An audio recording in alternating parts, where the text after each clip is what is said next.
Hello and welcome to NTV IPL special discussion and the discussion presented by Valeru Developers and powered by My Dr. Pen Relief, gift partner Big C. So ఈ రోజు 17th IPL season లో last super Sunday. ఈ super Sunday ఎలా ఉండిపోతుంది, super గానా కాదా తెలుసుకుందాం. So ఈ రోజు రెండు మ్యాచెస్ అండి.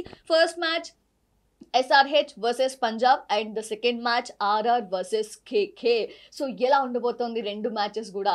అండ్ వర్షం అంటున్నారు, 4 రోజుల నుంచి భారీ వర్షాలు అంటున్నారు. సో వర్షం పడితే మ్యాచ్ జరిగిద్దా లేదా, సెనారియో ఏంటి తెలుసుకుందాం. We have with us our sports commentator and analyst Sandeep garu. Hi. Hi అండి సౌజన్య గారు. ఏంటి వర్షం అంటున్నారు, మరి చూడాలి ఎలా ఉండబోతుంది. అసలు సపోర్ట్ చేయట్లేదు వెదర్. నిన్న ఏం జరిగిందో చూసాం. సో లెట్ us hope ఇవాళ ఎటువంటి విధంగా మ్యాచ్ జరిగేటప్పుడు వర్షం పడకుండా ఉంటే చాలు. Already previous match SRH the వర్షం కారణంగా పూర్తిగా అబాండన్ అయిపోయింది. టికెట్లు కొన్న వాళ్ళు మా టికెట్లు మనీ వస్తుందా రాదా అని ఇంకా క్వశ్చన్స్ వేస్తూనే ఉన్నారు. సందీప్ గారు జస్ట్ క్లారిఫై కదా, వస్తుంది, టికెట్స్ వస్తే విత్ ఇన్ వాళ్ళు 5 to 7 వర్కింగ్ డేస్ అని చెప్పారు. సో మీ పేటిఎం ఇన్సైడర్ నుంచి వాళ్ళు కూడా స్టేట్మెంట్ రిలీజ్ చేశారు. మీ ఈమెయిల్ ఐడికి ఆల్రెడీ ఒక నోటిఫికేషన్ అనేది వచ్చేసి ఉంటుంది అండ్ మీ క్రెడిట్ అయిపోతాయి అమౌంట్ కూడా. సో ఎవరు వరీ అవ్వకండి, మ్యాచ్ రద్దయింది కాబట్టి మీ టికెట్ ప్రైస్ మీకు వెనక్కి వచ్చేస్తుంది. థాంక్యూ సందీప్ గారు. సో SRH పంజాబ్ మ్యాచ్ మనం చూసుకుంటే ఈ మ్యాచ్ SRH కనుక గెలిస్తే వాళ్ళు నెంబర్ 2లో ఫినిష్ చేసే అవకాశాలు ఉన్నాయి. క్వాలిఫైర్ 1 ఆడే అవకాశాలు ఉన్నాయి. ఎందుకంటే ఇది గెలిస్తే వాళ్ళు 17 పాయింట్స్కి వెళ్తారు. నెక్స్ట్ మ్యాచ్ KKRతో RR ఓడిపోయింది అంటే RR 16 పాయింట్స్ దగ్గర ఉంటారు. సో ఇక్కడ 17 పాయింట్స్ వచ్చే అవకాశాలు ఉంటాయి. 17 ఎవరికి రావు ఒకళ్ళు గెలిస్తే కనుక, RR ఓడిపోతే. సో ఆ సిచ్యువేషన్లో SRH 2వ పొజిషన్కి వెళ్ళే ఛాన్స్ కూడా ఉంది. సో అందుకే ఎట్టి పరిస్థితుల్లో వర్షం పడకూడదు అని చెప్పేసి కోరుకోవాలి. లాస్ట్ టైం వర్షం పడి సరే మ్యాచ్ జరగలేదు కానీ క్వాలిఫై అయిపోయింది SRH. బట్ ఈసారి వర్షం పడిందంటే ఆ సెకండ్ పొజిషన్ కి వెళ్ళడం కష్టం అవుతుంది. సెకండ్ పొజిషన్ బెనిఫిట్ ఏంటి? 2 సార్లు ఆడే ఫైనల్స్ కి ఆడడానికి అవకాశాలు వస్తాయి. అంటే క్వాలిఫైర్ 1లో ఆడతారు, క్వాలిఫైర్ 1లో ఓడిపోయినా మళ్ళీ క్వాలిఫైర్ 2లో ఆడే అవకాశం ఉంటుంది ఫైనల్కి వెళ్ళడానికి. 3-4 కి ఆ ఛాన్స్ ఉంటుంది. 3-4 కి ఆ ఛాన్స్ ఉంటుంది. 3-4 కి ఒక ఎలిమినేటర్ పెడతారు, ఓడిపోయిన వాళ్ళు ఇంటికి, గెలిచిన వాళ్ళు మళ్ళీ క్వాలిఫైర్ 2 ఆడాలి. సో అందుకే ఆ సెకండ్ పొజిషన్ లో ఎప్పుడు కూడా ఫినిష్ చేయడం అనేది చాలా ఇంపార్టెంట్. ఫస్ట్ 2 పొజిషన్ లో చూస్తారు. KKR ఆల్రెడీ ఫస్ట్ పొజిషన్ లో పదిలంగా తిష్ట వేసుకొని కూర్చున్నారు. సో SRH చూడాలి ఎలా ఉండబోతుంది ఏంటి. ఓకే, అంటే RR ఎలా ఆడుతుంది, తన ఆట తీరు అనేది ఇంపాక్ట్ చూపిస్తుంది డెఫినెట్లీ అండి. ఇప్పుడు మీరు RR అండ్ RCB 2 టీమ్స్ చూసుకోండి. మీరు RCB ఫస్ట్ అంతా ఓడిపోయి వచ్చి తర్వాత 5 మ్యాచ్లు గెలిచారు, రైట్? ఆ తర్వాత దే హ్యాడ్ దేర్ హోప్స్, నేను ప్లే ఆఫ్స్ క్వాలిఫై అయిపోతే ఏం జరిగిందో నేను చూసాం. కానీ RR విషయం ఏంటంటే వాళ్ళు they are the first team to get to 16 వచ్చేసరి. ఇంకేంటి వీళ్ళు ఫస్ట్ పొజిషన్లో ఉంటారంటే ఫస్ట్ పొజిషన్లో లేరు. సెకండ్ పొజిషన్ కూడా ఇప్పుడు డౌట్గా ఉంది వాళ్ళకి. వరుస పెట్టి 4 మ్యాచ్లు ఓడిపోవడం అండ్ అది కొంచెం హెవియర్ మార్జిన్స్తో చెన్నైతో ఓడిపోవడం మనం చూసాం. ఆ తర్వాత ఇప్పుడు KKRతో మళ్ళీ మ్యాచ్ ఆడబోతున్నారు. ఆల్రెడీ KKRతో ఒకసారి గెలిచారు ఈడెన్ గార్డెన్స్. ఈసారి బరస్పర అస్సాంలో జరుగుతుంది మ్యాచ్. ఇది గెలవాలి ఖచ్చితంగా, వాళ్ళకి గెలవగలరా అనే క్వశ్చన్ వస్తుంది. లాస్ట్ మ్యాచ్ వాళ్ళు పంజాబ్తో ఓడిపోయారు అదే స్టేడియంలో. So they have their own problems. వాళ్ళు సరిగ్గా జడ్జ్ చేయలేకపోతున్నారా, లేకపోతే కనుక టీం అంతా కొంచెం అటు ఇటు అయిపోయిందా? సడన్లీ బాగా వేస్తున్న బౌలింగ్ రన్లు ఇస్తున్నారు, బాగా ఆడుతున్న బ్యాటర్స్ ఏమో మంచి స్టార్ట్ వచ్చిన తర్వాత అవుట్ అయిపోతున్నారు. జాస్ బట్లర్ ఇంగ్లాండ్ వెళ్ళిపోయాడు, అతను నేషనల్ డ్యూటీస్ అని చెప్పి. సో వాళ్ళకి ఇబ్బందులు వాళ్ళకు ఉన్నాయి. ఓకే, అంటే 2 మ్యాచెస్ లో కూడా సందీప్ గారు KKR కి అసలు అక్కర్లేదు, నో క్వశ్చన్. ఓకే, వాళ్ళు happy, full happy. But Gujarat వచ్చేసరికి ఒకవేళ గెలిచినా సరే నో ఛాన్సెస్ కదా, రైట్? ప్లే ఆఫ్స్ కి వెళ్ళే ఛాన్సెస్ ఉన్నాయి. పంజాబ్ ఛాన్స్ లేదు. కాబట్టి మనం కీగా చూడాల్సింది ఒకటి SRH అండ్ RR, ఈ 2 టీమ్స్. సో ఫస్ట్ RR గురించి మాట్లాడుకుందాం. అంటే ఫస్ట్ నుంచి కూడా అంత బాగా ఆడుకుంటూ వచ్చి లాస్ట్ మీరు చెప్పినట్టు మ్యాచెస్ నుంచి ఓడిపోతూ రావడం పెద్ద మార్జిన్ తో చెన్నై మీద, అంటే ఎంతవరకు వాళ్ళ మీద ప్రెషర్ అనేది ఉంటుంది? ప్రెషర్ ఇస్ దేర్ అండి, డెఫినెట్లీ ప్రెషర్ ఉంది వాళ్ళ మీద. ఎందుకంటే ఎవరన్నా కూడా వరుస పెట్టి 4 మ్యాచ్లు ఓడిపోతున్నారంటే ఖచ్చితంగా వాళ్ళు ఒక హెవీ మైండ్ తోనే వస్తారు. అరే ఎందుకు ఇట్లా ఓడిపోతున్నావు, ఏం జరుగుతుంది గట్టిగా ఆలోచించుకుంటూ చాలా గట్టి ప్లానింగ్లు చేస్తారు, ఏవో రకరకాల ప్లానింగ్లు చేసుకుని వస్తారు. They can't keep things simple. అరే ఇలా వెళ్దాం, ఇలా చేద్దాం, అలా చేద్దాం ఉన్నది. ఎక్కువ డిస్కషన్ లోనే వాళ్ళ టైం అనేది అయిపోతూ ఉంటుంది. అది అవాయిడ్ చేసే ప్రయత్నం సంజు శాంసన్ చేస్తున్నాడు. Let's go on the field అంటున్నాడు. వాళ్ళకి ప్రాబ్లం ఏమొచ్చింది అంటే కనుక వాళ్ళు సరైన రీతిలో వాళ్ళ బ్యాటింగ్ ఆర్డర్ని వాళ్ళు అడ్జస్ట్ చేసుకోలేకపోయారు. మీకు సిమరన్ హెట్మైర్ ఉండి, ఆ తర్వాత మీకు రౌమెన్ పవల్ ఉండి, వాళ్ళు ఉన్నా కూడా వాళ్ళని ఎక్కడ యూటిలైజ్ చేసుకోవాలో అర్థం కాలేదు. ధ్రువ్ జురేసర్ ఒక మ్యాచ్ లేడు, ఆ తర్వాత ఇంకొక మ్యాచ్లో వచ్చాడు, ఏం చేయాలో అర్థం కాలేదు. అశ్విన్ వెనక ముందు పంపించారు, but somehow that experiment work అయిన తర్వాత మిగతా వాళ్ళు వచ్చి కాంట్రిబ్యూట్ చేయట్లా. రియాన్ పరాగ్ ఒక్కడే కాస్త మిడిల్ ఆర్డర్లో కొంచెం సాలిడ్గా కనిపిస్తున్నాడు. మిగతా వాళ్ళు ఎవరు ఆఫ్టర్ సంజు శాంసన్స్ వికెట్ అందుకు కొంచెం అతలాకుతలంగా కనిపిస్తాం. యశస్వి జైస్వాల్ కూడా పూర్తి స్థాయి ఫామ్ అందుకున్నాడని చెప్పడానికి లేదు. లాస్ట్ మ్యాచ్లో బట్లర్ లేడు అండ్ టామ్ కోలర్ క్యాడ్మోర్ అని ఒక ప్లేయర్ ఆడాడు, ఇంగ్లాండ్కి చెందిన ప్లేయర్. అతను చాలాసేపు పట్టింది అతనికి షాట్లు ఆడడానికి. ఆడుతున్న సమయంలో అవుట్ అయిపోయాడు. చేంజ్ ఏమైనా చేయాలనిపిస్తుంది. అలా చేయకుండా వాళ్ళు ఫస్ట్ 7-8 గేమ్స్ ఎలాగైతే గెలిచారో అదే మైండ్ సెట్తో రావాలి. ఆ మైండ్ సెట్లో ఉండడం ఇంపార్టెంట్. ఓకే, సో SRH విషయానికి వస్తే మీరు చెప్పినట్లు ఆ పాయింట్ పట్టికలో సెకండ్ పొజిషన్ అనేది చాలా ఇంపార్టెంట్.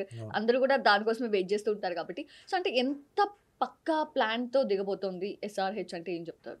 వాళ్ళు ఒకటే ప్లాన్ అండి. వాళ్ళు ఇప్పటిదాకా ఎలాగైతే ఆడుతున్నారు అలాగే ఆడతారు. బాల్ కనిపించిందా కొట్టేయాలి బయటికి.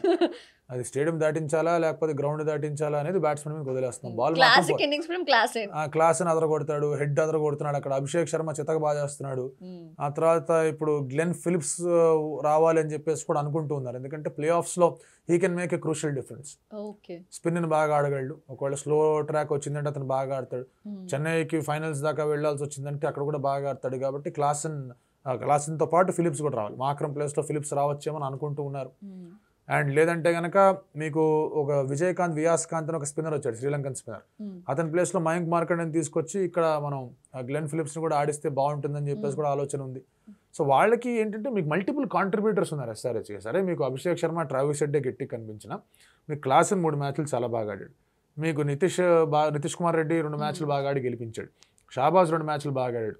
సమద్ 1 మ్యాచ్ బాగా ఆడి గెలిపించాడు. కమిన్స్, భువి, నటరాజన్ అద్భుతమైన రీతిలో బౌలింగ్ చేస్తున్నారు ప్రతిసారి. జయదేవ్ ఉనాద్కర్ 2-3 మ్యాచ్లో బాగా బౌలింగ్ చేశాడు. సో మల్టిపుల్ కాంట్రిబ్యూటర్స్ ఉన్నారు ఆ స్క్వాడ్కి. ఒకటి ఏంటంటే పవర్ ప్లేలో వికెట్ పడిపోతే వాళ్ళు ఎట్లా అడ్జస్ట్ అవ్వగలరు అనే ఫ్యాక్టర్కి మాత్రం ఆన్సర్ లేదు. But otherwise for every other dam thing they have an answer. వాళ్ళు వేస్తున్న క్వశ్చన్స్కి ఎదుటి వాళ్ళ టీంకి సమాధానం లేవు. ఎస్ కాదనట్లు వాళ్ళు ఆర్సీబీతో ఓడిపోయారు, చెన్నైతో ఓడిపోయారు, ముంబైతో ఓడిపోయారు, గుజరాత్తో కూడా ఓడిపోయారు. ఒకసారి అక్కడికి వెళ్ళినప్పుడు కేకేఆర్తో ఓడిపోయారు. 5 లాసులు ఉన్నాయి. I'm not denying that.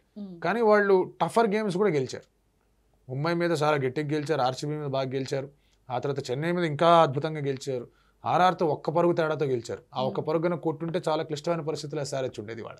అది లేకుండా ఉంది కాబట్టి ఆ 1 పరుగు విక్టరీ ఎంత అద్భుతమైన రీతిలో వాళ్ళకి హెల్ప్ అయిందో చూసుకోవచ్చు. So they have got tough victories and they did well also. Last match మీరు లక్నో సూపర్ జాయింట్స్ దగ్గర చూసుకుంటే కనుక వాళ్ళు సింపుల్గా ఊదేశారు, బయటికి పంపించేశారు టోర్నమెంట్ నుంచి. ఆ మ్యాచ్ అలా ఓడిపోవడం వల్లే లక్నో సూపర్ జాయింట్స్ టోర్నమెంట్ నుంచి బయటకు వెళ్ళిపోయాయి. సో దే డూయింగ్ వెల్, వాళ్ళకి ఎటువంటి ప్రాబ్లం లేదు. జస్ట్ కీప్ కంటిన్యూయింగ్ అని చెప్పాలి వాళ్ళకి. ఓకే, సో ఇప్పటి వరకు మనం మాట్లాడుకున్నది ఇదంతా కూడా రేపు వర్షం పడకపోతే ఉండే సిచ్యువేషన్ సినారియో. ఒకవేళ పడితే పాయింట్ టేబుల్ ఎలా ఉండబోతుంది సందీప్? వర్షం పడితే క్లీన్ అండి. 16 పాయింట్స్కి SRH వస్తుంది. ఆల్రెడీ 15 దగ్గర ఉన్నారు. ఇప్పుడు ఒకటే 16 పాయింట్స్కి వస్తుంది. నెట్ రన్ రేట్ పరంగా వాళ్ళు తక్కువగానే ఉన్నారు, అది చూసుకోవాలి. ఇఫ్ ఎట్ ఆల్ ఆర్ఆర్ కూడా ఓడిపోయింది అంటే ఆర్ఆర్ కన్నా పైకి వెళ్తారు. సో బట్ అది అగైన్ దట్ స్టిల్ డిపెండ్స్ ఎట్లా ఉండబోతోంది, ఏంటి పరిస్థితి, మిగతా వాళ్ళ నెట్ రన్ రేట్ ఎలా ఉంటుందని. సో డెఫినెట్లీ వర్షం పడితే SRH ఇస్ ఎట్ లాస్. వర్షం పడకుండా ఉండాలని మాత్రం కోరుకోవాలి. Okay, yes. అండ్ SRH విషయానికి వస్తే యాక్చువల్లీ ఇప్పటి వరకు 2 సీజన్స్ గెలిచింది కదా. 2 సీజన్స్లో ఆస్ట్రేలియా ప్లేయర్సే క్యాప్టెన్సీ చేశారు. సో ఇప్పుడు కూడా Pat Cummins from Australia only. So ఈ సెంటిమెంట్ ఏదో వర్కౌట్ అవుతుంది, like expecting SRH fans. What do you say on that? No doubt అండి. 2009 గిల్క్రిస్ట్ డెక్కన్ చార్జర్స్ హైదరాబాద్ గా ఉన్నప్పుడు గిల్క్రిస్ట్ గెలిపించాడు. సౌత్ ఆఫ్రికాలో జరిగింది. 2016 వార్నర్ అండ్ ఆ తర్వాత కేన్ విలియమ్సన్ ఫైనల్స్ దాకా తీసుకెళ్లాడు, కానీ ఫైనల్స్ లో చెన్నైతో ఓడిపోయాం మనం.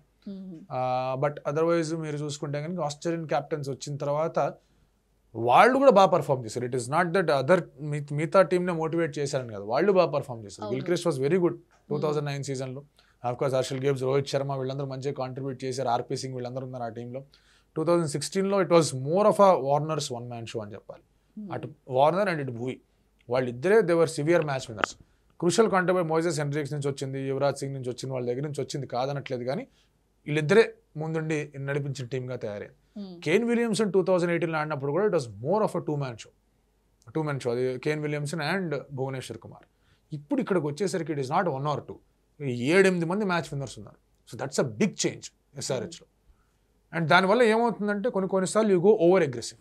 దానివల్ల కొన్ని మ్యాచ్లు ఓడిపోవడం కూడా చూసాం, 2-3 మ్యాచ్లు ఓడిపోవడం కూడా చూసాం. కానీ ఇంతమంది మ్యాచ్ విన్నర్లు తయారై ఇంతమందికి రోల్ క్లారిటీ ఉండి చేస్తున్నారంటే ఖచ్చితంగా ప్యాట్ కమిన్స్కి, డానియల్ విటోరీకి వీళ్ళందరికీ కూడా అప్రిషియేషన్స్ తెలియజేయాల్సిందే. ఒక్కొక్కరికి ఒక్కొక్క రోల్ ఇచ్చారు. ప్రతి ఒక్కరిని కూడా నవ్వుతూ ఆడమని చెప్పారు. మీరు ఏ మాత్రం ప్రజలు ఇప్పుడు చూడండి, SRHలో ప్రతి ఒక్కరు నవ్వుతూ ఆడతాడు. ఎవడు కూడా అది కోపంగా పెట్టుకుని ఉన్నాడు అక్కడ. అందరూ కూడా స్మైలింగ్, ఎప్పుడు నవ్వుతూ, ఎప్పుడు ఒక ప్లెజెంట్ ఫేస్తోనే ఆడే ప్రయత్నాలు చేస్తారు. That's a big change.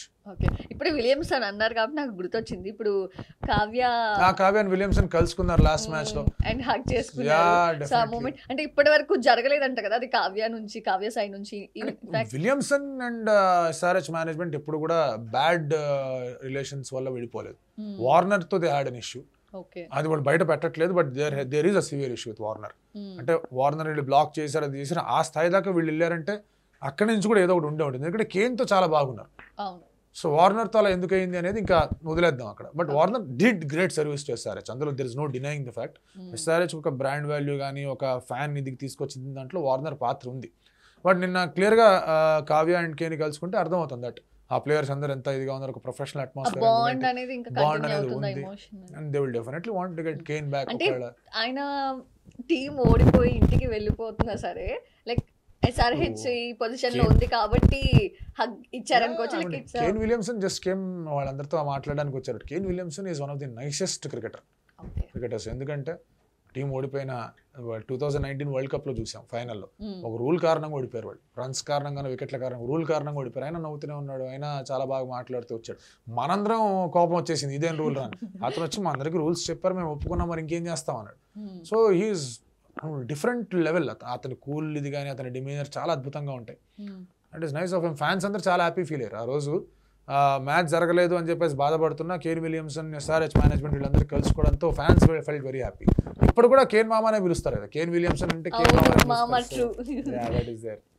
So రేపు మ్యాచ్ లో ఈ రోజు మ్యాచ్ లో చూసుకుంటే సందీప్ గారు, ఇప్పుడు ఫస్ట్ టాస్ గెలిచిన తర్వాత ఏది చూస్ చేసుకుంటే బెటర్ అంటారు? SRH అంటే బ్యాటింగ్ అని చెప్తానండి, నేను వేరే ఆలోచన లేకుండా ఫస్ట్ బ్యాటింగ్ చేయండి, కొట్టేయండి అని చెప్తాను. బట్ ఇప్పుడు ఏమవుతుందంటే వర్షం పడి మ్యాచ్ కొంచెం ఆగి మళ్ళీ స్టార్ట్ అయ్యేసరికి బౌలింగ్ టీంకి వాళ్ళ అడ్వాంటేజ్ వాళ్ళకు ఉంటాయి. ఎందుకంటే పిచ్లో కాస్త మాయిశ్చర్ అనేది ఉంటుంది, బాల్ కొంచెం స్టాప్ అండ్ గోగా రావచ్చు, గాల్లో స్వింగ్ అవ్వచ్చు, అవుట్ ఫీల్డ్ కాస్త వెట్టుగా ఉండొచ్చు. ఇవన్నీ సమీకరణలు కాస్త ఫీల్డింగ్ టీంకి సపోర్ట్ చేస్తాయి. దాంతోపాటు స్టాప్ అండ్ గో జరుగుతుంటే ఏమవుతుందంటే ఇనిషియల్లీ 20 ఓవర్ల మ్యాచ్ కాస్త 10 ఓవర్ల మ్యాచ్ అవ్వచ్చు. అలా జరిగింది అంటే కనుక ఫీల్డింగ్ టీమ్కి కాస్త అడ్వాంటేజ్గా మారచ్చు మధ్యలో జరిగితే. సో వర్షం పడినప్పుడు అందుకే క్యాప్టెన్స్ అందరూ they would like to field. Otherwise మామూలు మ్యాచ్ ఉందంటే SRH లాంటి టీంకి, ఢిల్లీ లాంటి టీంకి, వీళ్ళు లక్నో లాంటి టీంకి చెప్పేది ఏంటంటే go and bat first. Batting first చేస్తే they can take the opposition away. So ఆ ఒక స్ట్రెంగ్త్ అనేది వాళ్ళ దగ్గర ఉంది. సో మీరు ఇందాక చెప్పినట్లు లైక్ ప్రతి ఒక్కరి నుంచి ఆ కాంట్రిబ్యూషన్ ఉంటుంది. కాకపోతే ఎవరిని ఎక్కువగా మనం చూసే అవకాశం ఉంటుంది రేపు? ఎవరి పెర్ఫార్మెన్స్, ఈ రోజు ఎవరి పెర్ఫార్మెన్స్ ఎక్కువ? ఇంకా అభిషేక్ శర్మ బాగా ఆడితే చూడాలని ఉంది. ఒక ఇండియన్ యంగ్స్టర్, బౌలింగ్ చేయగలడు, బ్యాటింగ్ చేయగలడు, అద్భుతమైన రీతిలో బాగా ఆడతాడు. ఎస్, హెడ్ ఉన్నాడు, క్లాస్ అని ఉన్నాడు, వీళ్ళందరూ మంచి హిట్టర్స్. ఇంటర్నేషనల్ లెవెల్లో కూడా వాళ్ళ క్యాలిబర్ని ప్రూవ్ చేసుకున్నారు. బట్ నన్ను పర్సనల్గా అడిగితే వాళ్ళు అభిషేక్ బాగా ఆడంటే కనుక it's a achievement all together. అతను పంజాబ్కే డొమెస్టిక్ క్రికెట్ ఆడతాడు, రంజీ ట్రోఫీ కానీ, దులీప్ ట్రోఫీ కానీ, ఇవన్నీ విజయ్ హజారే రంజీ ట్రోఫీ వాళ్ళకే ఆడతాడు. సో పంజాబ్కి అగేన్స్ట్ గా బాగా ఆడాడు అని ఒక చిన్న ఇదిగా ఉంటుంది. అండ్ ఆర్ఆర్ విషయానికి వస్తే, ఆర్ఆర్ లో మనం ఆ టీం నుంచి ఎవరి పెర్ఫార్మెన్స్ ఎక్కువగా చూసే అవకాశం ఉంది? సంజు బేసికలీ 2-3 మ్యాచ్లు సరిగా ఆడాల బ్యాటింగ్ పరంగా. సో సంజు దగ్గర నుంచి పర్ఫార్మెన్స్ రావాలి. ఢిల్లీతో బాగా ఆడాడు, క్రూషియల్ టైంలో అవుట్ అయిపోయాడు. లాస్ట్ మ్యాచ్లో కూడా మీరు అబ్జర్వ్ చేసుకుంటూ ఉంటే కనుక మళ్ళీ క్రూషియల్ టైంలో పంజాబ్కి అగేన్స్ట్గా అవుట్ అయిపోయాడు. సో సంజు అండ్ రియాన్ పరాగ్ వీళ్ళిద్దరి మీద ఫోకస్, హోప్ అనేది ఉంది. రియాన్ పరాగ్ చాలా బాగా ఆడుతున్నాడు. జరిగేది అస్సాంలో, అతను అస్సాంకి చెందినవాడే. అతని ఫాదర్ కూడా వాజ్ అ క్రికెటర్. అతను పుష్ చేసి మోటివేట్ చేసి అతను ఆడమని చెప్పారు. 6 ఏళ్లుగా ఆర్ఆర్తో ఉన్నాడు. ఆర్ఆర్ అతని మీద వర్క్ చేస్తూ వచ్చింది. Finally is delivering results for them. So definitely బాగా ఆడితే చూడాలి. అండ్ సందీప్ గారు, ఈ రోజు జరుగుతున్న ఈ 2 మ్యాచ్లో కూడా Sunrisers Hyderabad and RR, ఈ 2 టీమ్స్ నుంచి ఎస్పెషల్లీ సెటిల్డ్ గా ఆడేది ఆ పెర్ఫార్మెన్స్ చూస్తామా, లేదంటే అగ్రెసివ్ గా ఆడతారు? I think RR might just be little cautious, కొంచెం జాగ్రత్తగా ఆడతారేమో అనిపిస్తుంది. పిచ్ కూడా అలాంటిదే. SRH కి కాషియస్ అనే పదం వాళ్ళకి డిక్షనరీలో లేదు. వాళ్ళు అగ్రెసివ్ గానే ఆడతారు. సో SRH దగ్గర నుంచి అగ్రెషన్ ఎక్స్పెక్ట్ చేయొచ్చు, KKR దగ్గర నుంచి అగ్రెషన్ ఎక్స్పెక్ట్ చేయొచ్చు. KKR ఎందుకంటే ఫిల్ సాల్ట్ లేడు, అంత బాగా ఆడుతున్న ఫిల్ సాల్ట్ ఇంగ్లాండ్ వెళ్ళిపోయాడు. సో అతని ప్లేస్లో కొత్త ఓపెనర్ రావాలి. ఎవరా ఓపెనర్? అది ఒక చిన్న వెంకటేష్ గారు ఓపెన్ చేస్తాడా, లేకపోతే కనుక నితీష్ రాణాను ఓపెన్ చేయమంటారా, అంకుష్ రఘువంశిని ఓపెన్ చేయమంటారా? రకరకాల కాంబినేషన్ వాళ్ళకు ఉన్నాయి. Problem Ankush Raghuvanshi might just open, అతను లేడు కాబట్టి. సో ఆ యాంగిల్లో చూసుకుంటే కనుక వాళ్ళు అగ్రెసివ్గా స్టార్ట్ అవుతారు. వాళ్ళు కూడా కాషియస్గా ఆడితే మ్యాచ్ ఓడిపోతారు. వాళ్ళు అగ్రెసివ్గా ఆడితేనే మ్యాచ్ గెలిచేది. సో వాళ్ళు అగ్రెసివ్గానే ఆడతారు. పంజాబ్కి ఏంటంటే ప్లేయర్స్ లేరు వాళ్ళ దగ్గర. శామ్ కర్న్ వెళ్ళిపోయాడు, బేర్స్టో వెళ్ళిపోయాడు, లివింగ్స్టన్ వెళ్ళిపోయాడు, ధవన్ ఇంజర్డ్గా ఉన్నాడు. సో వాళ్ళు జితేష్ ఇప్పుడు కెప్టెన్ గా ఉన్నాడు. వాళ్ళకి ఎందుకలా అంత మంది వస్తున్నారు వెళ్ళిపోతున్నారు? అంటే ఇప్పుడు ఇంగ్లాండ్ టీం వాళ్ళని పిలిచేసింది, వరల్డ్ కప్ ప్రిపరేషన్స్ కి రావాలి మీరు అని పిలిచేశారు. రబాడాకేమో కాలు ఇంజరీ అయింది, ధవన్ కి సమ్ ఇంజరీ అయింది, అతను లేడు. సో ఆ ప్రాబ్లమ్స్, ఇంజరీ ప్రాబ్లమ్స్ ఉన్నాయి, నేషనల్ డ్యూటీస్ మీద వెళ్ళిపోయే సమస్యలు వచ్చాయి. రైలీ రుస్సో ఉన్నాడు వాళ్ళకి, సౌత్ ఆఫ్రికా నుంచి ఉన్న అతను, హీఈస్ రెడీ, అతను ఆడడానికి సిద్ధంగా ఉన్నాడు. సో ఇప్పుడు Jitesh captain, actually initial vice captain గా పెట్టారు, జితేష్ ఇప్పుడు కెప్టెన్ అయ్యాడు. సో ఆ టీంలో చాలానే ఇబ్బందులు ఉన్నాయి, అసలు ఎవడుంటాడు ఎవడుంటాడు ఏంటి పరిస్థితి తెలియకుండా ఉంది. నేదన్ ఎలీస్ ఒక్కడే ఒక ఫారెన్ ఫాస్ట్ బౌలర్ అవైలబుల్గా ఉన్నాడు, బట్ వాళ్ళ bowling is still good. Harshdeep Singh, Harpreet Brar, Rahul Chahar, ఆ తర్వాత నేదన్ ఎలిస్, వీళ్ళందరూ కూడా మంచి బౌలర్లు. శామ్ కరణ్ లేడు కాబట్టి విద్వత్ కావేరప్పని తీసుకొచ్చి ఆడిస్తారు. All of them are very good bowlers. వాళ్ళ దగ్గర బౌలింగ్ ఉంది కానీ బ్యాటింగ్ లేదు. Okay, so Hyderabad Punjab match లో పరుగుల వర్షం చూడొచ్చా? చూడొచ్చు, ఖచ్చితంగా చూడొచ్చు. వర్షం పడకపోతే పరుగుల వర్షం, ఏదో ఒక వర్షం గ్యారెంటీ. yes, so 287 కదా సందీప్ గారు సో అంతవరకు మనం ఎక్స్పెక్ట్ చేయొచ్చా లేదా? ఫస్ట్ బ్యాటింగ్ చేస్తే ఎక్స్పెక్ట్ చేయొచ్చు. ఫస్ట్ బ్యాటింగ్ చేస్తే definitely you can expect around 250 దాకా ఎక్స్పెక్ట్ చేయొచ్చు. ఎందుకంటే Hyderabad pitch is very batting friendly pitch, కొంచెం మాయిశ్చర్ అది ఇది ఉంది, కానీ వర్షం పడకుండా ఉంటే definitely can expect that score. And అలాంటి స్కోర్ తో కొట్టే ముందుకెళ్దాం అనుకుంటారు. టాస్ గెలిచి వీళ్ళు బ్యాటింగ్ చేసి లేదా వాళ్ళు టాస్ గెలిచి ఫీల్డింగ్ తీసుకొని వాట్ ఎవర్ అన్ని సమీకరణాలు కుదిరి ఎస్ఆర్హెచ్ కనుక ఫస్ట్ బ్యాటింగ్ చేస్తుంది అంటే you can expect that kind of score. Okay, so మొన్న మ్యాచ్ లో రద్దయింది కాబట్టి నిరాశగా వెనుదిరిగారు హైదరాబాద్ ఫ్యాన్స్. ఇప్పుడు ఉప్పల్ మొత్తం ఫుల్ అయిపోయి నింపేస్తారు. లాస్ట్ మ్యాచ్ కదండి, ఈ సీజన్ కి లాస్ట్ మ్యాచ్ కాబట్టి పూర్తిగా నింపేస్తారు. ఆల్రెడీ టికెట్స్ అనేవి సోల్డ్ అవుట్ అయిపోయినాయి. జనరల్ గా మనం చూస్తే మార్కీ టీమ్స్ అంటే ఆర్సీబీఓ, సిఎస్కేనో అలాంటి వాళ్ళు వస్తే ఎస్ఆర్హెచ్ తో మ్యాచ్ ఉన్నప్పుడు ఫుల్ అవ్వడం, ఎంఐ అట్లాంటి మ్యాచ్లు వస్తే ఫుల్ అవ్వడం చూస్తూ ఉంటాం. ఎవ్రీ మ్యాచ్ ఫుల్ అయింది, ఎవ్రీ మ్యాచ్ ఫుల్ అయింది. అండ్ ఫ్యాన్స్ అందరూ కూడా చాలా అద్భుతంగా ఎంబ్రేస్ చేసుకుంటున్నారు ఎస్ఆర్హెచ్ ని. సందీప్ గారు అసలు సినిమాలు ఎవరు చూడట్లేదు, థియేటర్స్ కూడా 10 days సినిమాలు అంటే మీరు అనిల్ రావు ఇప్పుడు ఇంటర్వ్యూ చేయాలి. మీరు ఆయన వచ్చి చెప్పాడు మీరు ఐపీఎల్ మ్యాచ్లు మానేయండి, సినిమాలు మానేసారు. మళ్ళీ ఆయన కరెక్ట్ చేసుకున్నారు, చేసుకోవాల్సి వచ్చింది పాప ఆయన. బట్ ఆయన తప్పు ఉద్దేశంతో చెప్పాలి. ఆయన ఏమనంటే సినిమాలు కూడా వెళ్ళండి వస్తున్నాయి కదా, అది కొంచెం తప్పు అర్థంలోకి వెళ్ళిపోయింది అది. కానీ ఆయన కూడా వెళ్తారే మరి వాళ్ళ మ్యాచ్ కి చూడాలి చూడాలి. సో ఫైనల్లీ ఫుల్ జోష్ఫుల్ గా అయితే రేపు ఉండబోతోంది ఉప్పల్ స్టేడియం. కనిపిస్తోంది, వినిపిస్తోంది. వర్షం పడకుండా ఉంటే మనకి చాలా గట్టి సౌండ్ వినిపిస్తాయి. Definitely. So let's hope. Thank you so much Sandeep garu. Thanks for all the analysis.